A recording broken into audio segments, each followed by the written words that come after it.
Alors Trump est arrivé au pouvoir, certains d'entre vous s'en sont réjouis, d'autres s'en sont désolés, et l'Europe est dans la merde. On s'est coupé des Russes, qui nous avaient dit, bien avant la guerre en Ukraine, nous avaient dit à travers Macron, tu sais Macron, la France a toujours été une grande alliée de la Russie. Si tu veux l'aide de la Russie, tu la demandes, plutôt que de rester le laquais des Américains. Qu'est-ce que la France a dit? La Russie va te faire enculer, nous sommes bien comme des petits caniches. Bien aujourd'hui, Trump arrive au pouvoir et qu'est-ce qu'il dit? L'Europe est un problème. Ah, du coup on n'a plus le soutien de la Russie. On est le caniche de l'Amérique, il se fait attacher à un arbre et abandonné au bord de l'autoroute. Et il nous dit, vous voyez, le problème c'est que l'Europe exporte beaucoup de produits sur notre territoire qu'on va taxer. Et l'Europe panique. Ursula ne sait plus. Elle contacte Pfizer. Non, ça ne l'a pas fait. Peut-être, on ne sait pas. En tout cas, c'est la panique à bord. La Commission européenne veut étendre les accords commerciaux avec le Mexique et le Canada. L'Europe a aussi la possibilité de restreindre ou fermer ses marchés publics aux entreprises américaines. Oula, et vous la sentez la guerre froide là? Vous la sentez? Et ils veulent interdire X. Hein. Ça veut dire juste un truc. Ce qu'est en train de faire Trump, ça veut dire juste un truc. Continue à jouer. T'es pas le plus fort. Et on va se prendre une dérouillée, mais magistrale. Le président américain Donald Trump l'a redit mardi, au lendemain de son investiture à la Maison-Blanche, lundi 20 janvier, il compte taxer davantage les produits européens qui entrent sur le sol américain, par exemple les voitures allemandes ou les vins français. Chaque année, les exportations européennes aux États-Unis représentent 500 milliards d'euros.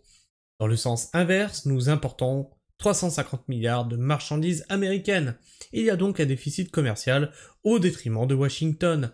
Et cela, le président américain l'a dans le viseur. L'Union européenne est très mauvaise pour nous, dit-il. Elle ne va pas pouvoir éviter les droits de douane. Face à cette menace, les Européens sont encore divisés et hésitants. En témoigne le discours de la présidente de la Commission européenne, mardi, Ursula von der Leyen, veut à la fois montrer les muscles, les Européens sont prêts à défendre leurs intérêts et leurs valeurs.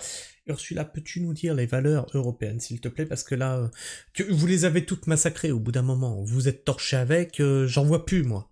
Valeurs quoi? Familiales? De patrie? Ah ben non, il n'y a plus de patrie. Il y a une espèce de truc, là, ça s'appelle l'Europe. C'est quoi nos valeurs? Dit-elle. Mais en même temps, elle souligne tout ce qui rapproche Washington et les 27.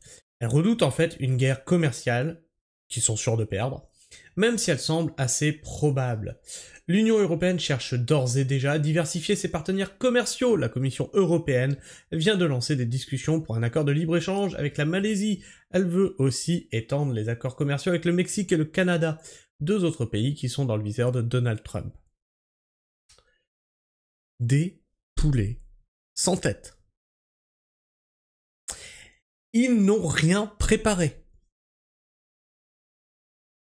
Il n'y a aucune résilience. Les mecs se sont tellement toujours convaincus que tout allait rouler comme ce qu'ils avaient prévu, qu'ils n'ont pas prévu de porte de sortie. C'est quand même dingue. Alors que gouverner, c'est prévoir. Le président américain leur a promis des taxes douanières à 25% le 1er février 2025. Pas d'unanimité au sein de l'UE. S'il faut une confrontation avec Washington, l'Europe a des instruments. Lesquels? De la flûte? Du pipeau? Lesquels des instruments? Elle peut fermer ou restreindre ses marchés publics aux entreprises américaines. Elle peut aussi augmenter les droits de douane. Mais vous êtes en train déjà de les menacer avec X. Vous êtes en train de les menacer avec X. Là, ils sont en train de vous dire, tu veux jouer au plus fort. Tu vas l'avoir dans le fion, mais tellement fort que tu vas dire Amen. Elle peut aussi augmenter les droits de douane de manière large ou plus ciblée. Cela avait d'ailleurs déjà été le cas, souvenez-vous, lors du premier mandat de Donald Trump sur les Harley-Davidson. les motos emblématiques de l'Amérique. Une surtaxe pour faire comprendre que les menaces peuvent s'appliquer dans les deux sens. Encore faut-il que tous les dirigeants européens soient d'accord, et c'est bien sûr le problème. Tout le monde n'est pas aligné face au Trumpisme. Le Hongrois Viktor Orban ne cache pas sa sympathie pour le président américain, tout comme l'Italienne Giorgia Meloni, qui négocie déjà ses contrats avec Elon Musk dans le dos de l'Europe. Oh putain, j'adore ce qui est en train de se passer. C'est Game of Thrones. On est en train de vivre Game of Thrones dans la vie réelle. S'ajoutent des visions divergentes. La France pousse pour plus de protectionnisme. Les pays... Ah bah il serait peut-être temps de vous réveiller. C'est quoi, tu sors de l'Europe, tu récupères tes frontières, tu dis voilà, maintenant c'est moi qui décide. La France pousse pour plus de protectionnisme. Les pays nordiques et les Pays-Bas refusent de laisser tomber le libre-échange. Bref, le Trumpisme version deuxième mandat sera plus que jamais un test pour l'Union Européenne. Est-ce que tu le sens là que l'Union Européenne elle est en train d'imploser de l'intérieur? Est-ce que tu le sens? C'est magique, c'est magique. Mais ne me prenez pas pour un con. Je sais bien que Trump, c'est pas le Messie qui va tout faire pour l'Amérique et qu'on l'a dans le cul. Moi, ce qui me fait rire, c'est ça. On est gouverné par des tanches. J'ai le droit d'en rire.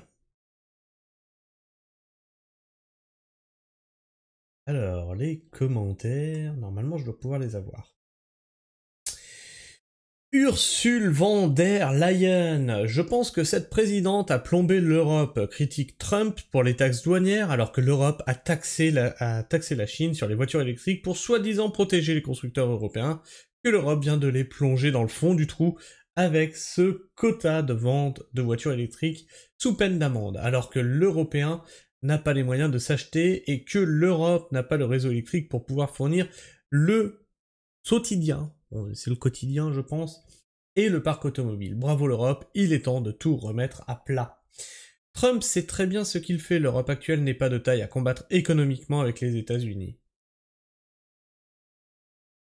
C'est peut-être pour ça aussi qu'ils se sont pressés à signer les accords du Mercosur. Alors rien n'a encore ratifié, c'est Ursula qui a signé, il faut encore que ce soit ratifié maintenant par tout un tas de bordel. Mais c'est peut-être pour ça aussi qu'ils se sont un peu précipités pour avoir l'accord avant l'élection de Trump, qui allait les affaiblir et du coup ils auraient pas eu autant de poids pour des accords avec les pays du Mercosur. Tout est lié, Trump va gripper l'économie mondiale avec son protectionnisme, plus exactement il fera le jeu des autocraties qui, elles, s'unissent. Comment peut-on faire confiance à des conservateurs et à l'extrême droite européen pour contrer les USA et les autres autocraties? Ils sont ultra-libéraux. Notre seul souci, selon les 20h et le pinard bordelais, tranquillisons-nous, les milliardaires chinois sont prêts à s'en empiffrer. Mais il faudrait faire faillite pour sauver le pinard bordelais au maigre reste de notre industrie. Les produits européens augmenteront de la valeur de taxes, ce qui provoquera de l'inflation. Le courage n'est pas la qualité première des Européens. Enfin, bref. Dans les commentaires, il n'y a pas grand monde qui soutient l'Europe, il n'y a pas grand monde qui soutient von der Leyen, il n'y a pas grand monde qui soutient d'ailleurs les hommes politiques en général. C'est surprenant alors qu'ils sont élus, c'est quand même bizarre. Peut-être parce que les votes, c'est une vaste mascarade, les élections sont une gigantesque farce. Je vous ai déjà expliqué pourquoi je ne votais plus, hein, je vous invite à retrouver cette vidéo. Le capitalisme a gagné. Les prolos sont esclavagisés ou un truc comme ça. Je sais pas ce que tu penses de tout ça. N'hésite pas à me laisser ton avis, ton opinion dans l'espace commentaire, ça m'intéresse. Et si t'es encore là en fin de vidéo, tu peux t'abonner là, tu vois, t'as le petit logo là, tac, tu t'abonnes et tu vérifies que t'es toujours abonné. Bah oui, parce que YouTube, ils vous désabonnent comme ça. Je sais pas pourquoi, mais il y en a certains qui m'envoient j'étais désabonné. Ouais, mais oui, c'est YouTube. YouTube nous fait des bugs. Il y a même des personnes qui n'arrivent pas à répondre à d'autres personnes parce que il y a des bugs dans les commentaires. Enfin bref, tu me laisses le petit like, hein, ça fait toujours plaisir, puis ça me motive à continuer ce format sur cette chaîne, tu mets la cloche, et puis moi je vous fais la bise, prenez soin du sol, et restez pragmatique. Et tu sais quoi? On va continuer à prendre le cocktail, se marrer et regarder le monde cramer. Ciao.